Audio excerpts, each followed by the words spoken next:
everyone. This is Podcast for Class. I'm your host, Kate Stepanuk, and hopefully my audio class is the audience. How to know your self-worth is the topic my students chose for today's episode. People have written books on this topic, and some even think they've got the working formula. But I'll be honest with you, I am not sure I have the correct answer to this question, so I'll understand if you want to stop listening to this episode right at this point. What I know in terms of self-worth comes from personal experience and lessons learned along the way. Throughout my childhood, I had to fight for who I was. Coming from an ordinary family of farmers, I wasn't always promoted or encouraged by most teachers.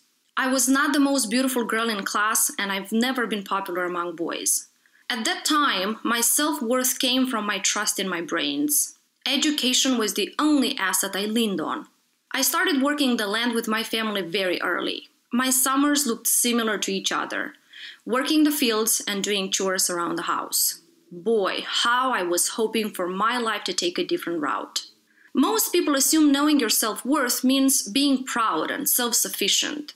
I disagree with this perspective. Instead, knowing your self-worth means knowing who you are and not being embarrassed by your own person. This last Friday, I had to resend an email and change my mind about something important.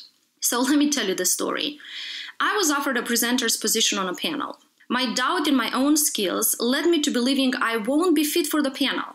As such, I sent a first email indicating that I'll be happy to participate, but I indicated that I didn't feel prepared enough to be the main presenter. Well, long story short, after listening to a Zoom meeting on academic leadership on that same day, I realized I made a mistake by not accepting the presenter's spot. I reached out to the organizer of the event, sent a second email, and apologized for my indecisiveness and asked if the presenter's spot is still available. Thank God it was. I am grateful the organizer was cooperative and supportive. Now, what do you think this experience taught me? Let me tell you. This experience helped me understand that the worst enemy for a person's self-worth is doubt. Remember that. Doubting your skills, your expertise, and your knowledge will stop you from knowing your self-worth. There will always be people that don't believe in your skills. Don't feed from their attitude. Instead, find people that support you and are by your side, no matter what. They're very hard to find, I'll be honest with you. I've only got a few, but having them is all I need. Don't live with the past or mistakes you've committed there. Move on. The past belongs to the past. Learn from your failures, but don't let them determine your future. I come from a culture where smart, independent women aren't always seen with good eyes. I remember when I decided to come to the United States to pursue my graduate degree, I asked my boss of the time to give me a reference letter. He refused supporting me and excused himself that he doesn't know me well enough to give me a letter after I tirelessly worked for him for the past 5 years. To say that I was sad and disappointed is an understatement. But I am glad I did not let that experience discourage me from pursuing my dream. Do you think that experience helped me learn what self-worth is?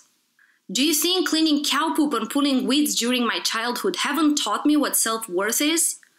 Do you think my teachers' lack of ethics in school haven't molded my self-worth today? They all did. I am grateful for all of them.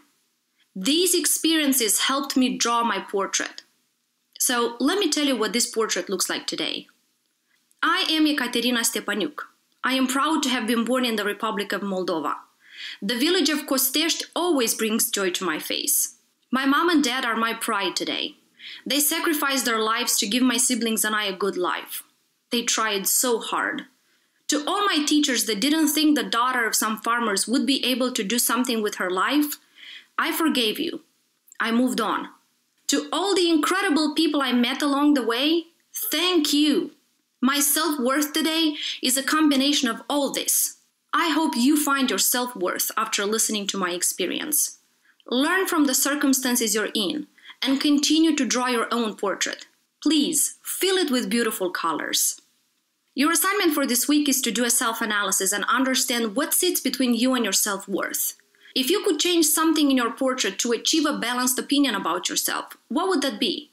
Remember, a journey of 1,000 miles begins with a single step. This was Kate Stepanuk with Podcast for Class. I look forward to having you as my audience again next week when we'll talk about the importance to maintain a good relationship with your team members.